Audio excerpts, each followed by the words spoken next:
Yo, what's going on, y'all? It's your boy Tony A back with another video. And this time, it is time.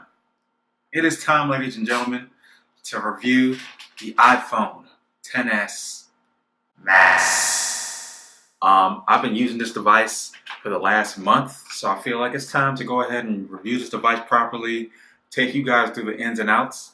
I'll let you guys know my honest opinion. If you're new to my channel, go ahead and subscribe, hit the like button, and comment down below. Let me know what type of videos you guys want to see, and I will do my best to try and shoot those. Helps me out.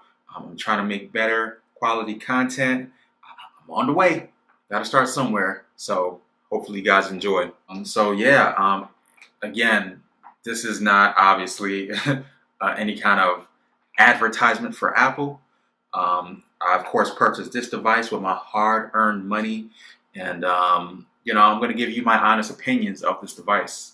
It's been great. To give you guys a little background, I've been a long-time Android user. I've used every device. I think I started with the HTC Hero. If you guys remember that, the OGs, and I've been on Android ever since. But last year I kind of shifted, and I wanted to try iOS. And I started with the iPhone 8 Plus, which I think was one of the best devices that Apple's probably put out. And it was a device that I think that if you were an Android enthusiast and you wanted to try something new, that was the device that you would go to really, again, just to kind of dive in. We all aware that iOS has all of the Google applications that we're all used to, like Google Play, Maps, Docs, all that good stuff. I ain't turned into a fanboy, all right? A little tiny bit, but really, honestly speaking, I like both operating systems, so, what am I going to do? So, the first thing I want to talk about is the build quality, guys, and this is a pretty well-made device, if I do say so myself. It's made with, I believe, stainless steel on the sides. Of course, the glass front, glass back. You will see fingerprints on this device, but I got the silver or white version, if you will, and it does the job. I don't see too much fingerprints. I'll wipe it down real quick, but I don't really see it. Obviously, I rock this with a case most of the time just to protect it, and I got an on-screen protector. But build quality wise, it's solid. There's really no complaints I have with the device. It feels great in the hands. Form factor wise, it's a good device to hold in your hands. It's a little slippery, like I said, but you may want to go ahead and cop an actual case like I did just to give it grip. Software functionality, which again is a huge point to me. Like I alluded to earlier, being an Android guy for so many years and then coming to this, I wanted to make sure the operating system was solid for me and worked for what I wanted to do. For those of you that don't know, I'm into music and I like video editing, obviously. So, having devices like iMovie and GarageBand, on your device is kind of like everything to me. So having the core experience with the applications was a huge plus for me. Going into iOS, so I loved it. I don't know what to say. I loved it a lot. And then, just the whole ecosystem. Obviously, I used iPads and MacBook Pros for a lot of the stuff I do behind the scenes. So going to the iPhone was kind of a natural transition for me. And, it was dope. I like it. Items like the split view orientation, landscape, they're missing on a lot of apps. There are some apps that don't have it, like, oddly enough, their own notes app, they don't have it. If you see, it's like a kind of a hamburger menu, but you slide that away. I don't want to do that. Slide that away and you got like just a wide angle of your notes. And I didn't like that. I like being able to click through notes fast and kind of get to where I'm going. I feel like I'm more productive that way, having that view. And that's another thing that the 8 Plus had that this doesn't. And maybe they'll update it in a feature software update, but for right now, it's missing. Diving into the battery life. Battery life has been solid for me. It's been comparable to the 8 Plus. Like I said, squeaking. It's been comparable to the 8 Plus, and I feel like, I don't have to worry about this. Is the biggest thing, guys. This is the biggest thing right here. I don't have to worry about taking the charger with me to work. I've never had to not worry about my battery life when I go to work. For those of you that sit behind, a desk, or you're on the field or anything like that, a lot of times you might be on your phone and you got to reach for that charger. That's been the case for every single Android device I've had.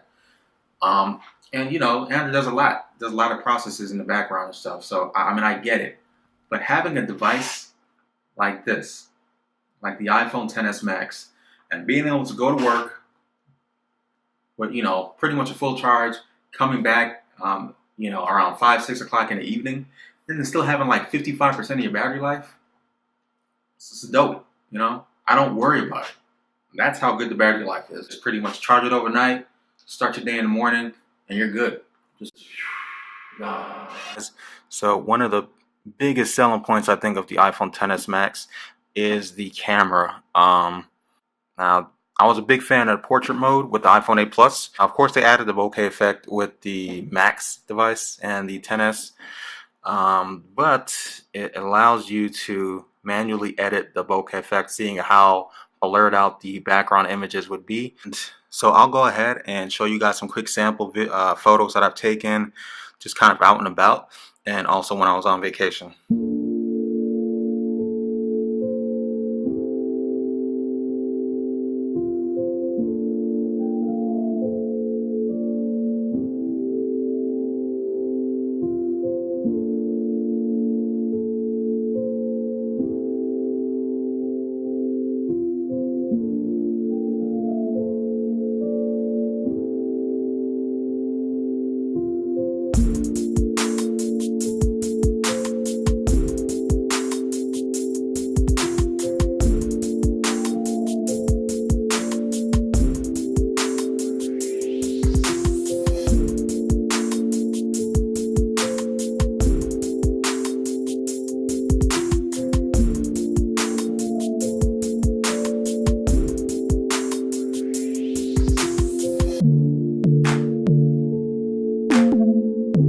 So honestly, this is probably one of the best cameras I've used. It's probably not as good as the Pixel 3 XL, but just trust and believe that this will do the job. No problems here. Winner. This is probably the best device that Apple's made, honestly speaking. It is feature proof, it's fast, it's speedy. But if you are content with the 8 Plus, do not upgrade to this device. Don't do it. Don't be me and upgrade to this device, because you don't need to. That device is the pinnacle of what iOS is, I think. With all the extra features, it has the dual camera setup, it has the split pane view for all of the necessary apps. Everything software-wise and the build quality of it is perfect. I had the Space Gray monitor, and I loved it. I loved it so much. But I really wanted, I wanted to try Face ID, and I wanted to do Animojis, and you got to pay to play at this point. So if you have the 8 Plus, keep it. But this is a worthy upgrade, I think, if you really want to have a feature-proof device and you just want to try something new. I think this is where it's at. So overall, I think this device is dope. It's amazing. There's really not a lot wrong with it. I feel like they still have to fine-tune some stuff. I think my biggest qualm is still the split pane view. In a lot of apps, Notes does not have it. Their stock mail app doesn't have it. There's a lot of apps that I use, like WordPress. I have a website for my music blog, and it does not have it. But I actually, what you can do too, if you are having issues with any apps, and I'll just throw that out there, go ahead and hit the developer up. Let them know that, hey, this isn't working. And, sometimes they won't reply, but sometimes they may. When I hit WordPress up, they were like, hey, thanks for your feedback. The split pane view is coming in a future, software revision. And I was like, oh, cool. And, all of that was just like in a matter of 2 to 3 days. It came back to me, when I left a comment in the App Store. Great. and that's kind of the whole ecosystem of iOS, the polished apps and stuff that you get. And, obviously you don't get the customizations and stuff that you may get on Android, but for me, that's fine. I guess I'm through with the times of tweaking my icons and putting widgets on my screen. Hey, once again, if you guys enjoyed this video, please leave a like, leave a comment down below, subscribe. I'm going to do a lot more videos with the iPhone XS Max. Maybe some what's on my iPhone videos, some other comparisons maybe. I'm also interested in picking up the iPhone XR, so you guys stay tuned for that. May get some videos for you guys too. Once again, thank you guys for joining in, and hey, I'll be back with more videos. Peace.